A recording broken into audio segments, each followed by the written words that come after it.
Thanks for coming. நான் எங்கள் அப்பா அம்மாவை ஜென்ரலாக நான் வெளில காமிக்கக்கூடாதுன்றதுல ரொம்ப தெளிவாக இருந்தேன். ஏன்னா அவங்களுக்குன்னு ஒரு ப்ரைவசி, அவங்களுக்குன்னு ஒரு வாழ்க்கை இருக்குது. அது என்னால், என்னோட இந்த செலிப்ரிட்டிசம்னால அவங்களுக்கு அது குறைஞ்சிடக்கூடாதுன்றது ரொம்ப தெளிவாக இருந்தேன். But this is the stage. I want my parents to be there. Thank you அப்பா, தேங்க்யூ அம்மா, தேங்க்யூ, தேங்க்ஸ் ஃபார் கம்மிங்.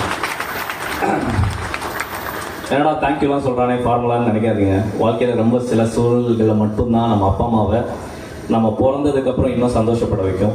அப்படி எங்கள் அப்பா அம்மாவை நான் பிறந்ததுக்கப்புறம் ரொம்ப சந்தோஷப்பட வச்ச நாள் மரியாதை நம்ம இந்த டாக்டருக்கு என் கையில் கொடுத்த மொமெண்ட்டுன்னு நான் நினைக்கிறேன். குட்டி கதை என்னடா ரொம்ப இதுவாக போயிடுச்சேன்றதுனால தான் அந்த குட்டி கதையோட முடிக்கிறேன். ஓகே, நெகட்டிவிட்டி அடுத்தவங்க நிறைய பேசுறதை பற்றி நிறைய பேசிட்டோம். சும்மா ஒரு உண்மை கதையாக நான் கேள்விப்பட்டதை நான் சொல்கிறேன். ஒரு வில்லேஜ் ஸ்டோரி தான் அது, ஒரு கற்பனை கதை.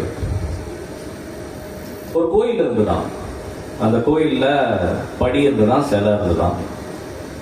அந்த ஊரில் வர பக்தர்கள்லாம் அந்த படியை தாண்டி போயிட்டு சிலையை கும்பிட்டு கியூவில் நின்று சிலையை கும்பிட்டு போயிடுவாங்க. அப்புறம் நட சாத்திருக்காங்க. அந்த கோயிலோட டோர் மூடினதுக்கப்புறம் நைட்டு அந்த கல், அந்த படிக்கல் வந்து அந்த சிலைக்கல்கிட்ட பேசியிருக்கு. ஏய் என்னப்பா, நீயும் கல் நானும் கல், என்னை தாண்டி போகிறாங்க, ஒன்று மட்டும் கியூவில் நின்று சாமி கும்பிட்றாங்க அப்படின்னு. அப்போ அந்த சிலைக்கல் சொல்லிச்சான், ஏய் கண்ணா, உன்னை இந்த சைடு ஒரு வெட்டு இந்த சைடு ஒரு வெட்டுன்னு ரெக்டாங்கிளாக படியாயிடுற, என்னை ஒரு 1000 பேர் வச்சு செஞ்சு என்னை சிலையாக்கியிருக்காங்க.